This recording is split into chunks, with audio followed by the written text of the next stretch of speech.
अब हम करते हैं एक्सरसाइज 2.1 का क्वेश्चन नंबर 1। क्वेश्चन नंबर 1 बोल रहा है which of the following expression are polynomials. बोला जा रहा है इन सब में से कौन सा एक्सप्रेशन है वो पॉलिनोमियल बताओ। पर आगे क्या इन वन वेरिएबल, पॉलिनोमियल तो होना चाहिए पर साथ साथ उसमें सिर्फ एक ही वेरिएबल होना चाहिए, ठीक है। और कौन से पॉलिनोमियल नहीं है एक वेरिएबल में, और उसके फिर से रीज़न भी देना है आपको, ठीक। सबसे पहले बात करते हैं इसकी पहले क्वेश्चन की, 4x² - 3x + 7। तो अपन बोल देंगे बिल्कुल ये क्या है, पॉलिनोमियल है। क्यों? क्योंकि पॉलिनोमियल है जिसमें कितने टर्म्स है, 3 टर्म्स है, और वेरिएबल की पावर हमेशा क्या है, एक होल नंबर। 2 इधर x⁻1 इधर x⁻, कुछ नहीं तो 0 मान लेते हैं, ठीक है। तो हम बोलेंगे हाँ ये क्या है, पॉलिनोमियल है। तो yes, expression is a polynomial in one variable, सिर्फ एक ही वेरिएबल है और वेरिएबल क्या है वो x, ठीक है। सेकंड वाला देख लेते हैं जरा। तो अपन बोलेंगे y² + √2 भी क्या हो गया, एक पॉलिनोमियल होगा। तो अपन बोलेंगे बिल्कुल होगा, यस, क्योंकि ये भी जो पूरा एक्सप्रेशन है वो एक पॉलिनोमियल है जहाँ पर वेरिएबल क्या है, सिर्फ y। बात करते हैं क्वेश्चन नंबर 3 की। तो क्वेश्चन नंबर 3 में बताओ ये आपका पॉलिनोमियल है कि नहीं। तो अपन बोल देंगे नहीं, ये एक पॉलिनोमियल नहीं है। अब क्यों नहीं है सुनना, ये आपका पॉलिनोमियल नहीं है। क्यों? क्योंकि यहाँ पर आपको जो 3√√t वाला टर्म दिख रहा है, 3√t में जो t की पावर है वो कितनी हो जाएगी, 1/2। क्योंकि आपको पता है कि अंडर रूट के अंदर अगर ऐसा t लिखा हुआ मैंने, तो इसका मतलब क्या होता है, t की पावर 1/2। और पॉलिनोमियल की डेफिनेशन में मैंने आपको बताया था कि जो वेरिएबल होता है जैसे कि t है, उसकी पावर हमेशा क्या होनी चाहिए, होल नंबर होनी चाहिए। तो आपका जो टर्म 3√t है ये, इसमें जो पावर है वो कितनी है, 1/2। अंडर रूट टी का मतलब t की पावर 1/2, तो पावर कितनी है, 1/2। 1/2 क्या है, एक फ्रैक्शन है, वो होल नंबर नहीं है ना। तो पावर अगर एक होल नंबर नहीं है, फ्रैक्शन आ रही है, कुछ भी आ रही है, मतलब होल नंबर नहीं आ रही है पावर, तो इसका मतलब वो एक पॉलिनोमियल नहीं है। तो अपन क्या बोल देंगे, एक पॉलिनोमियल नहीं है। अच्छा, इसकी बात कर लेते हैं, ये पॉलिनोमियल है कि नहीं। तो अपन बोलेंगे ये भी एक पॉलिनोमियल नहीं है। क्यों? क्योंकि पावर जो y की किस टर्म में, 2/y वाले टर्म में, इस वाले टर्म में, इधर तो सही है, देखो ये वाला टर्म तो सही है, y की पावर 1 पर, ये वाले टर्म में y की पावर क्या है भैया, -1। क्यों? क्योंकि जब भी आपका 1/y होता है उसको मैं ऐसा लिख सकता हूँ y की पावर -1। जैसे 1/y³ है तो उसको लिख सकता हूँ मैं y की पावर -3। ये अपन ने फर्स्ट चैप्टर में लास्ट क्लास में देखा था। तो यहाँ पर जो 2/y है, तो 2/y को मैं ऐसा लिखूंगा 2 इंटू वाई की पावर -1। अब ये y की जो पावर है वो क्या है, होल नंबर नहीं है, नेगेटिव है ना, -1। तो होल नंबर नहीं है पावर, इसलिए ये भी क्या हो जाएगा, एक पॉलिनोमियल नहीं होगा, ठीक है। फिफ्थ वाले की बात करते हो तो देखो फिफ्थ वाला क्या है, पॉलिनोमियल है। तो अपन बोलेंगे बिल्कुल एक पॉलिनोमियल है, क्योंकि वेरिएबल x की पावर 10 एक होल नंबर है, y वेरिएबल उसकी पावर 3 एक होल नंबर है, t वेरिएबल उसकी पावर 50 एक होल नंबर है। पर हमें पॉलिनोमियल बताना था वन वेरिएबल में, पर यहाँ पर ये पॉलिनोमियल है कितने वेरिएबल के साथ में, 3 वेरिएबल के साथ में। तो अपन बोलेंगे हमारा आंसर यहाँ पे क्या हो जाएगा, नो, क्योंकि ये जो एक्सप्रेशन है वो पॉलिनोमियल तो है पर वन वेरिएबल के साथ में नहीं है। कितने वेरिएबल उसमें, 3 वेरिएबल्स हैं। तो इसलिए हमारा आंसर क्या हो जाएगा, this is not a polynomial in one variable, 3 variable वाला पॉलिनोमियल है। तो हमारा इसका फिफ्थ आंसर क्या हो जाएगा, नो।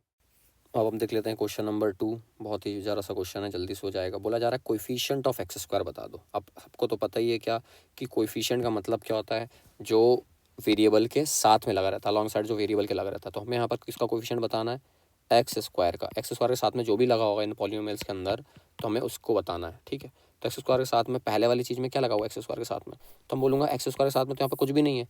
और जहाँ पर x² के साथ में कुछ नहीं होता तो उसका क्या बोल देंगे अपन, जिसका कुछ नहीं उसका 1। सही है, मैथ्स में जिसका कुछ नहीं होता उसका क्या होता है, 1। तो यहाँ पर कोएफिशिएंट ऑफ x² कितना हो जाएगा, 1। क्योंकि यहाँ पर x² के साथ में कुछ नहीं लगा हुआ, तो हम क्या बोल देंगे 1 इंटू x²। तो x² का कोएफिशिएंट क्या हो जाएगा, 1, ठीक।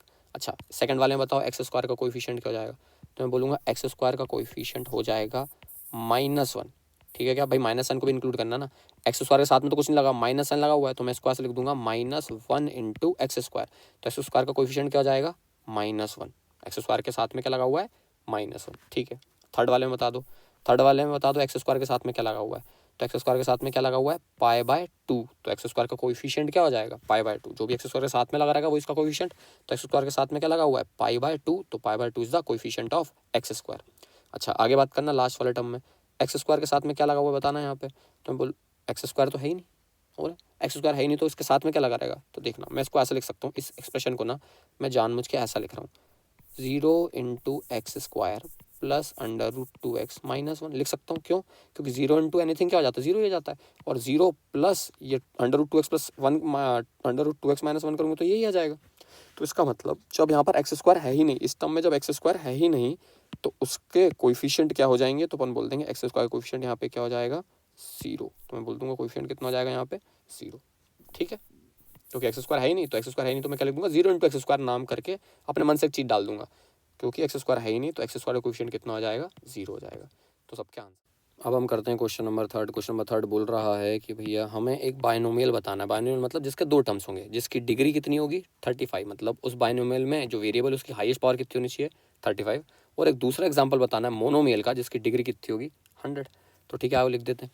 तो एक बायनोमियल जिसकी डिग्री 35 है ना, तो अपन लिख देते हैं क्या, 3x⁻35 - 4। देखो यहाँ पर बायनोमियल है कि नहीं, दो टर्म्स आए, एक टर्म ये एक टर्म है, ठीक। यहाँ पर जो वेरिएबल उसकी हाईएस्ट पावर कितनी आ गई 35, तो डिग्री कितनी होगी 35। तो एक एग्जांपल हो गया। आप इसके मर्जी कुछ भी लिख सकते हो, तुम्हारी मर्जी, मतलब कुछ भी लिख दो। जैसे मैं बोल दूँ x⁻35 + 4x³। ये भी तो क्या है, एक बायनोमियल है, दो टर्म्स हैं, जिसमें आपकी x की हाईएस्ट पावर कितनी है 35 है। कुछ भी लिख दो ना, आप बहुत सारे लिख सकते हो, ठीक है। अब मोनोमियल्स विद डिग्री 100, तो मोनोमियल विद डिग्री 100 को क्या लिख सकता हूँ मैं, मोनोमियल मतलब एक ही टर्म होना चाहिए, तो मैं लिख दूंगा y⁻100। आ गया मोनोमियल, एक टर्म है, देखो यहाँ पर एक ही टर्म है और इसकी हाईएस्ट पावर कितनी है 100 है। और भी एग्जांपल दे सकते हो आप, आपकी मर्जी है। 3x⁻100। अच्छा, 5/2 z⁻100। ये क्या है, सारे के सारे एग्जांपल्स हैं मोनोमियल के, एक ही टर्म है जिसमें वेरिएबल की हाईएस्ट पावर कितनी है 100, ठीक है। तो आपको बस एक एक एग्जाम्पल लेना, तो मैंने एक एग्जाम्पल। अब करते हैं क्वेश्चन नंबर 4। क्वेश्चन नंबर 4 बोल रहा है right the degree of each of the following. Degree तुम्हें पता चल चुकी है कि भैया डिग्री क्या होता है, highest power of the following.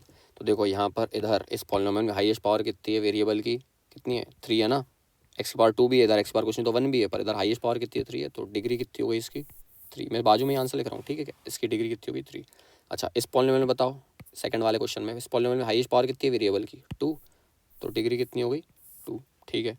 इधर बता दो जरा, इस पॉलिनोमियल में हाईएस्ट पावर कितनी हो गई, वेरिएबल क्या है यहाँ पे टी है, टी की हाईएस्ट पावर कुछ नहीं लिखा हो तो क्या मान के चलेंगे अपन 1, तो वेरिएबल की हाईएस्ट पावर कितनी हो गई 1, ठीक है। इधर ये तो कांस्टेंट पॉलिनोमियल है, नॉन जीरो कांस्टेंट पॉलिनोमियल, और हमने पढ़ा है कि नॉन जीरो कांस्टेंट पॉलिनोमियल में डिग्री कितनी होती है 0 होती है, हाईएस्ट पावर कितनी होती है 0 होती है। कैसे, यहाँ पर 3 लिखा तो इसको मैं लिख देता हूँ 3 × x⁻0, तो x⁻0 1 ही होता है ना, तो 3 × 1 3 आ जाएगा। तो इसका मतलब यहाँ पर वेरिएबल की हाईएस्ट पावर कितनी है 0 है।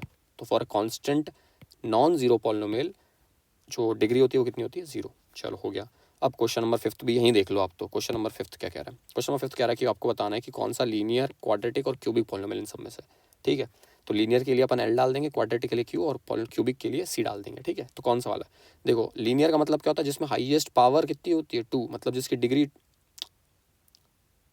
अब क्वेश्चन नंबर 5 देख लेते हैं। क्वेश्चन नंबर 5 को हमें क्या बताना है आपको, कि कौन सा पॉलिनोमियल लीनियर है, क्वाड्रेटिक है और क्यूबिक है।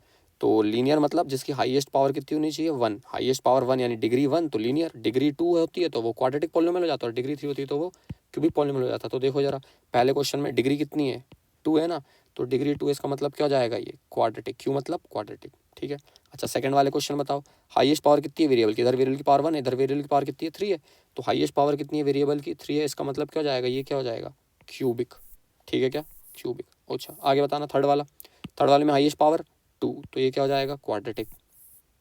इधर बता दो हाईएस्ट पावर कितनी है वेरिएबल की, एक्स की पावर कुछ नहीं तो क्या मान लेंगे अपन 1, तो हाईएस्ट पावर 1, इसका मतलब क्या हो जाएगा ये लीनियर, एल मतलब लीनियर, ठीक है।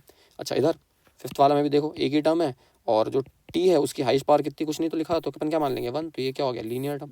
इधर क्या हो गया ये क्वाड्रेटिक। अच्छा, ये वाला टर्म क्या हो गया, एक वेरिएबल उसकी हाईएस्ट पावर कितनी हो गई 3 हो गई, तो क्या हो जाएगा ये क्यूबिक, ठीक है क्या। तो हमने ये पूरे एक्सरसाइज 2.1 कंप्लीट कर लिया।